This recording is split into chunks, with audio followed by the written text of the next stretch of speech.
welcome All to the right. show. If we are already live on Facebook. Do you want me to go? Do you want me to go double check? This is an impromptu live stream with me, Chris from SUP Racer, and Mike from Stand Up Magazine, where we're going to have a little bit of a recap of the ISA Worlds, the good, the bad, and the ugly. We've got a 20-minute countdown timer that we're going to try and stick to. Unlikely, but we're going to try. And we're just going to look through some of the results, some of the big talking points, and if you've got any questions, field some of the questions from the audience. If you're still listening on Instagram Live, we're actually on Facebook Live, so jump over to Stand Up Magazine or SUP Racer on Facebook.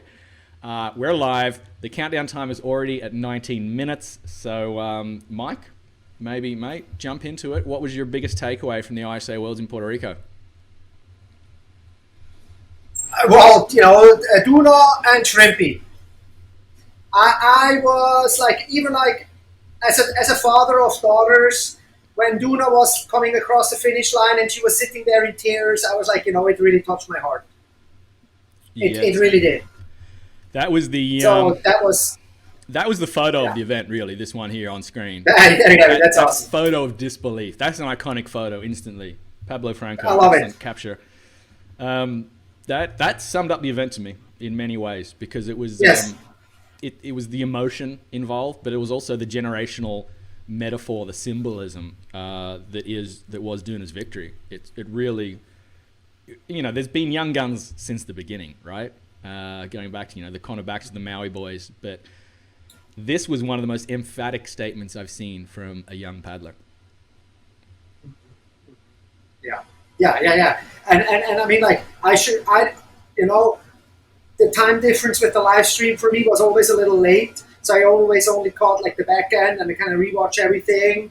And you and I talked about it in the beginning, last sub chat.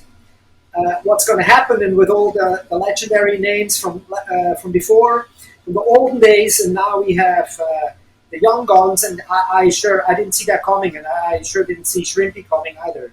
Not that hard, I saw that coming, but not that hard, and not in long distance, which usually is like an older guys kind of thing, and they both killed it in long distance, and I found that was even another surprise. That's a very interesting point. I haven't thought about that yet, but that's a very good point. The longer distance favors the older paddlers. The older women, I think in particular, the older men as well. You look at the marathon world in running, it's all older athletes.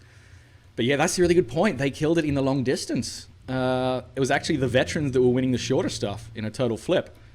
But you're right, Shrimpy's rise has been meteoric. Meteoric, yeah, that's right. And it was he did flawless performances. It's not like he's suddenly the best in the world. He's very competitive, and he had an excellent week. He just nailed it. And I think Boothie summed it up perfectly when he said it was a flawless performance all week from Shrimpy. And it really was. But yeah, we all saw it coming, I think. He's been getting better and better over the last couple of seasons. He was third at the 12 Towers 3 years ago as a 13-year-old. So it's not totally out of the blue, but I'm pretty sure that Boothie wasn't the only one surprised to see Shrimpy on top of the podium in the distance race. That was a big shock to the sport, and an exciting shock. I think it's you got to go back to the Connor Baxter days when he was winning M2O, Molokai, and the BOP as a 16, 17-year-old. That we've seen something on the men's side of the sport, and then of course Duna on the women's side. If you're not excited about Spain, I don't think you're excited about SUP racing. It's so good what's happening in Spain right now. So, I think that's the theme of the ISA Worlds, generational change. Yeah. I mean, we had, not everybody was there, but still, I was really cool to see that they also had a junior tech race. That was stoked. I don't think we had that before, but I could be wrong on my memory, but I don't think I remember a junior I think races. They might have introduced it in El Salvador from memory.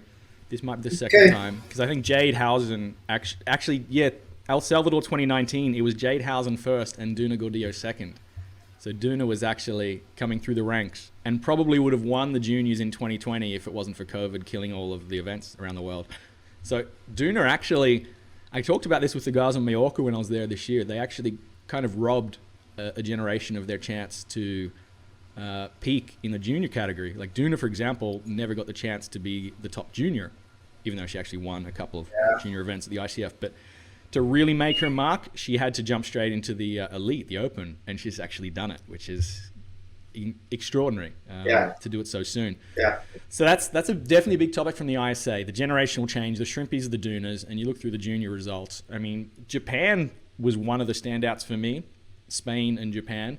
The Japanese kids, I think I got to look through their average winning age, but it was extraordinary. It was like 15 was the average winning age for Japan. Shrimpy, obviously, but you look through, you got Nari coming through, still in the juniors, I think the same age as Shrimpy, and Yu, who also picked up a medal in the junior women in the girls race. So Japan, I mean, could they be battling France, USA, Australia for the top spot in the next couple of years? What do you reckon? Oh, I absolutely think, and one name from, speaking of Japanese, I was kind of wondering that Rai Taguchi wasn't there.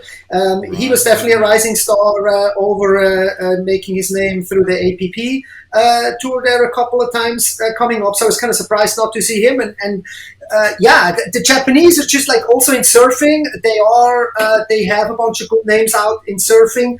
To me, it's just the California of Asia, kind of, over there. They jump on trends. So it's a good description. So I'm thinking, I see Japan there, and awesome on the medal board there. Yeah, no, Japan is definitely, and they seem to have a very good support structure. Yeah. Yeah, Japan. Very good support structure. Second in the medal tables. They've always had better corporate support and like financial support in Japan for these kind of events, going right back to pro surfing and windsurfing in the 80s. The biggest events in the world were Japan. We saw some really big money events in SUP in the earlier days in Japan. I think the potential in Japan is bigger than just about any other country on the planet. They're absolute frothers, and they do have the potential for good institutional support. I think I hear rumors, I just hear words floating around that there's a lot of issues and politics within the federations over there. But I'm not really sure of the full story, so I don't really want to throw too much out there. But I know it can get pretty gnarly in Japanese society when politics get into it. So hopefully they can work that out, because one of the trends I saw actually was leading into this event was, I think the ISA definitely got a pass mark in terms of the event. There was enough big names, enough good media, and enough exciting storylines that it was a good event. But it was a little bit of a Band-Aid on an open wound. I think they've got some huge problems, and let's not get carried away with the emotion of Doona and Shrimpy that the ISA is suddenly back on top. They're facing a massive threat from the ICF, who's making them look pretty silly sometimes in how much better they're doing things in a much shorter period of time. But I think the biggest problem for the ISA is one that they don't want to face, and that is the national federations. They've got a very strict policy of how athletes go to the ISA Worlds through the national federations, and they don't seem to give a shit when those national federations don't give a shit. It's basically just, well, you guys deal with it. Yeah. So when it's good with the national federations, the ISA is all about claiming leadership. When it's bad with the national federations, I've literally had Fernando Aguirre, the president of the ISA, Freudian slip, tell me directly, you guys need to sort out what's happening in the countries. Like, you're at the top. You're the one that's got to lead the way on this. It's insane how much he just wanted to delegate the tough tasks. So I think the ISA, it's getting confusing these days. ISA, I know, me too. I do that too all the time. Yeah. I think the ISA... They need to merge, that's why. Oh gosh, that'll make our job a lot easier. Then we have an ICA. Or an ISF. Yes. So I think the ISA's big issue at the moment is the national federations. I know in Australia there's a lot of talk about what Surfing Australia is doing, and they have a lot of resources to do it. Whether or not they care is the question in a lot of countries. There was a huge shit fight in the UK before the ISA Worlds, before Puerto Rico, about who was actually choosing the team, because Puerto Rico was a Pan Am Games qualifier, which meant the ISA went back to their pure country-by-country Olympic-style entries, whereas usually you can enter on nations, like England, Wales, even like the smaller nations like Jersey, Tahiti get counted as separate nations. And Hawaii originally was a separate nation. But now that it's a Pan Am's qualifier this year, it's very strict Olympic-style countries. So it was Great Britain. Yes. There's a whole different federation involved. It was like Surfing GB instead of Surfing England. Anyway, long story short, apparently the bigger federation didn't care about SUP and didn't even respond to the key people in the community over there. Great Britain basically didn't send a team. I think there was one or two prone paddlers. So those kind of things are what the ISA needs to sort out, because as much as they want to say it's a national problem, it reflects poorly on their event. And I think you just look at Australia down in 17th on the points. It's utterly ridiculous.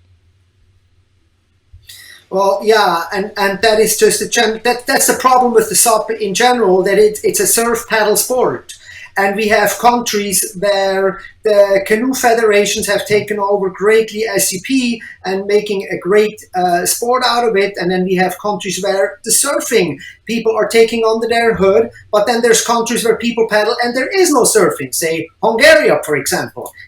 So it's like a patchwork across the globe with different associations in different countries having a bigger weight. And that, of course, causes these kind of problems. And the ICF, of course, they just say, like, who cares? Everybody just show up and we'll have a world championship for everybody. But that's something we're going to have to deep dive into in a much longer video, because there's so many layers that can be peeled back on all of that, with the different formats, the different styles, the different participation. But yeah, to bring it all back to the ISA.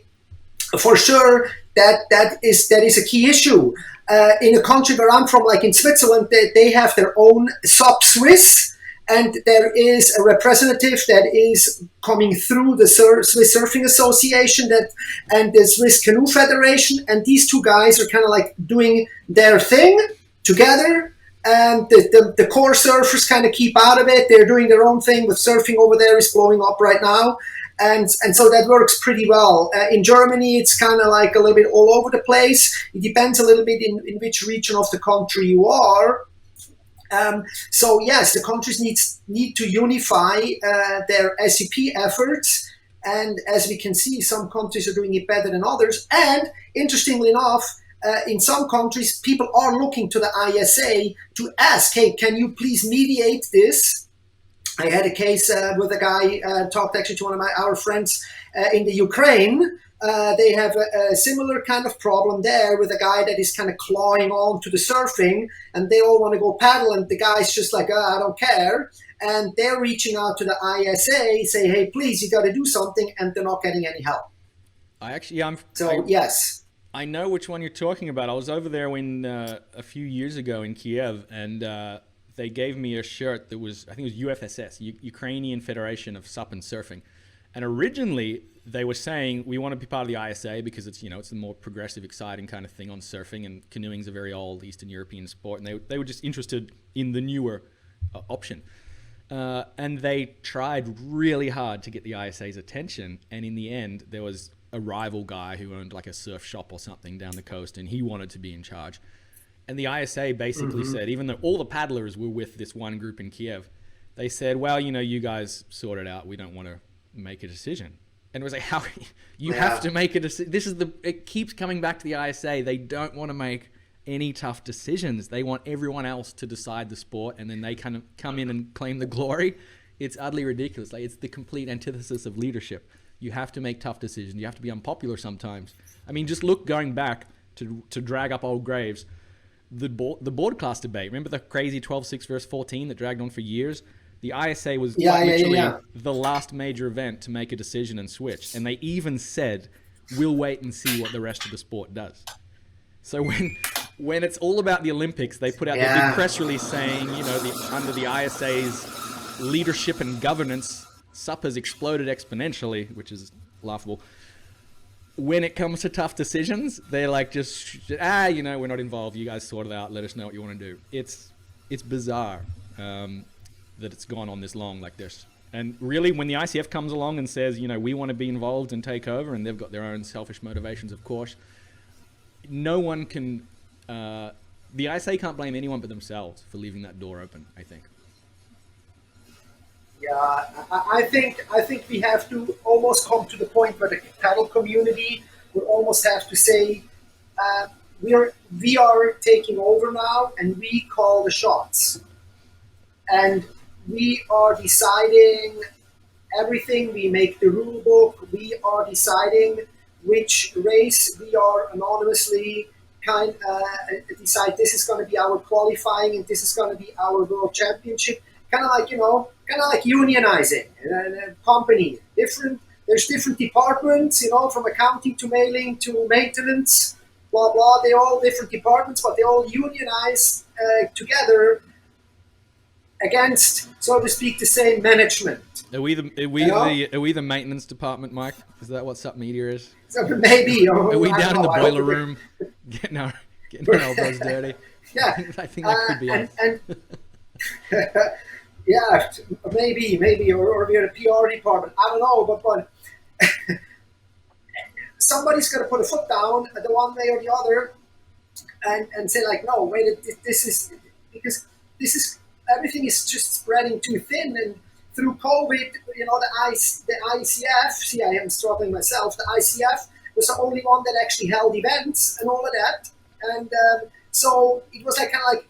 Now that the ISA is back on the platform, it's like, oh, hang on a second, I completely forgot. They are still here too. They still attract people that are coming, and overall, it was actually the event was pretty good. The document or the production was pretty good. They're like, oh, hang on a second, we can't kind of factor them out all together. So, but we are back in the point where we have pretty much like 3 organizations claiming a world champion. Let's say if you include the minimal APP participation along with it. It's mid-season, Mike. It's mid-season in the APP. And yeah, right. Oh yeah, it's November, but so it's I'm just thinking beginning. like. So I'm thinking like, but we had the thing is, speaking of all great, I'm sorry, we have this discussion for years and years. Were we talking about this 6 years ago? We sure were, and.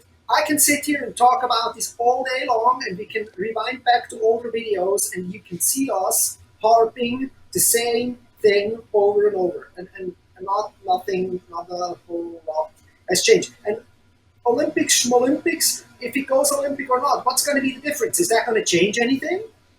I think it'll change almost for the worse if we get in the Olympics, because it'll lock in a lot of things. It'll lock in the status quo in some respects, and we're not really in a good spot with the status quo, I believe.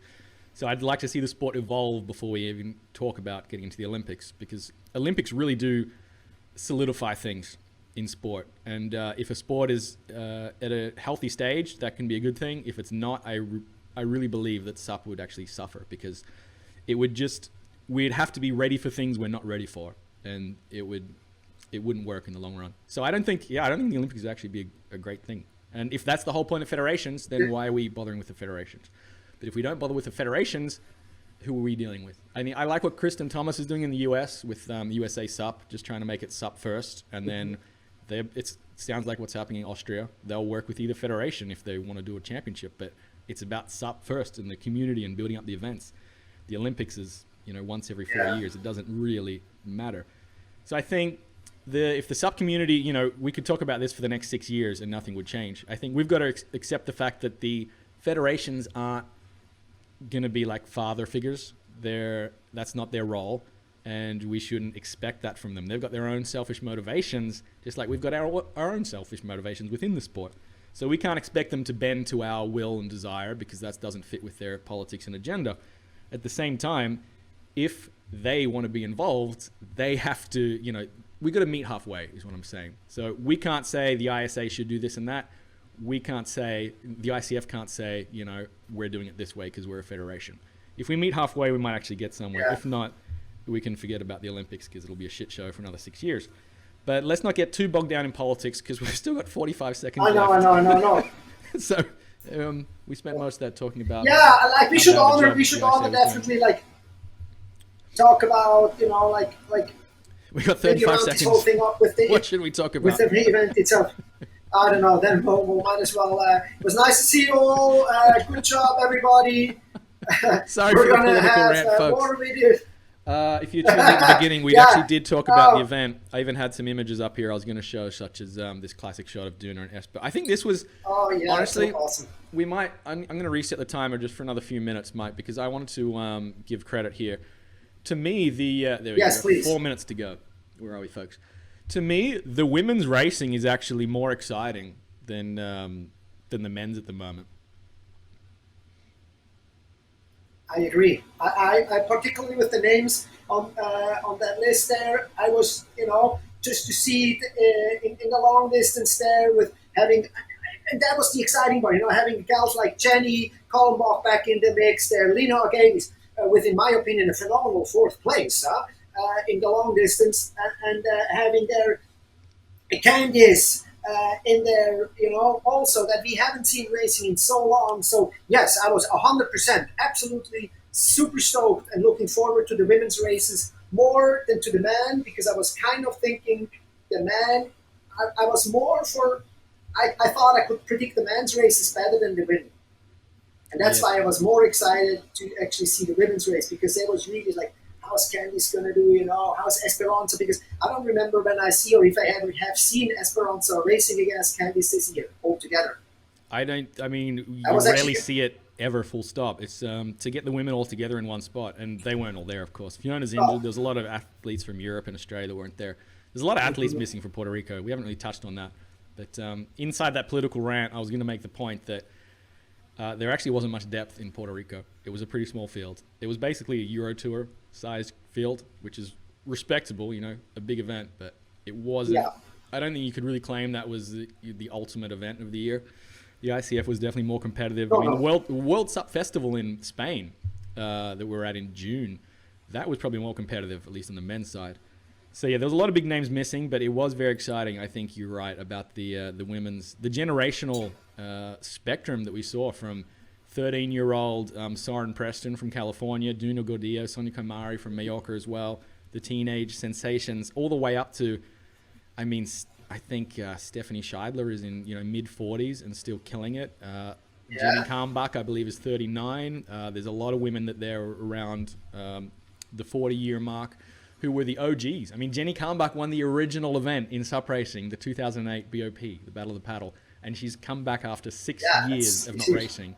And she was 8 seconds off a medal both times. She got 2 fifth places and exactly 8 seconds both times. She was outside the podium. So, but that wasn't even her goal. She wanted to qualify for the Pan Am Games next year in Chile, which she did.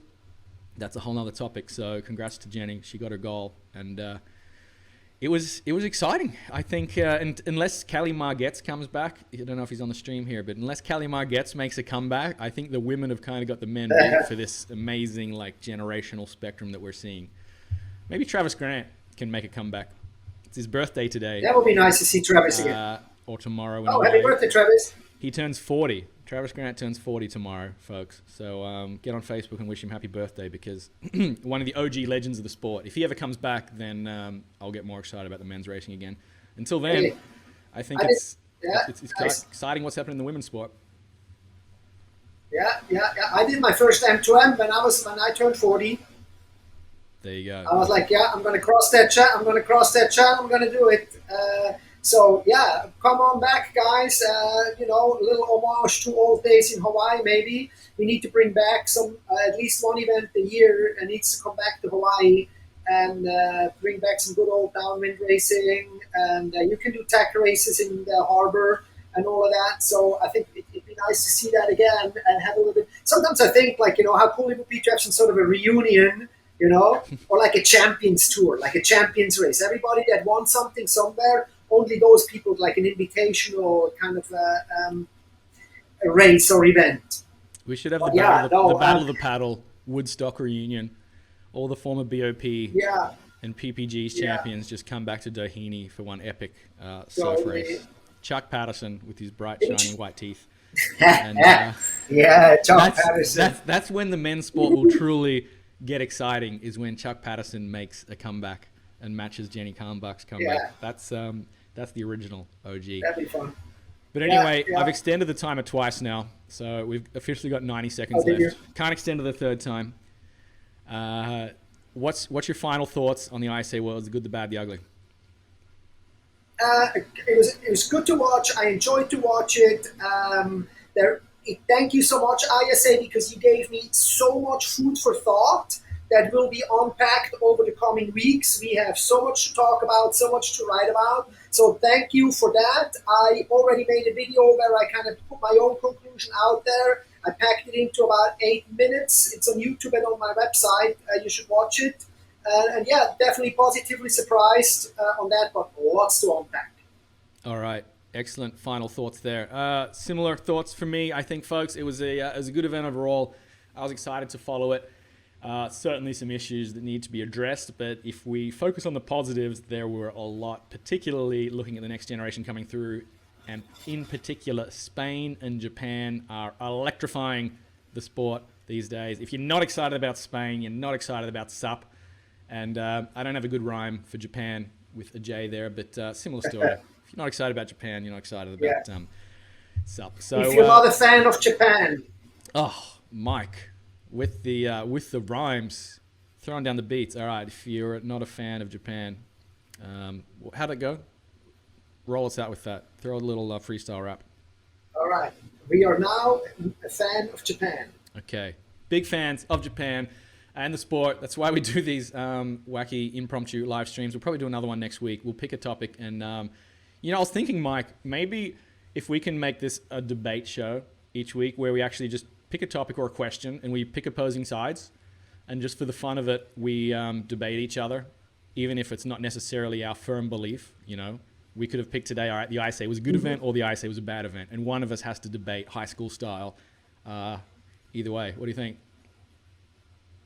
That would have been tough. That would have been a tough one because we agree on too much is the problem, but I think there's enough things we disagree on. Tough.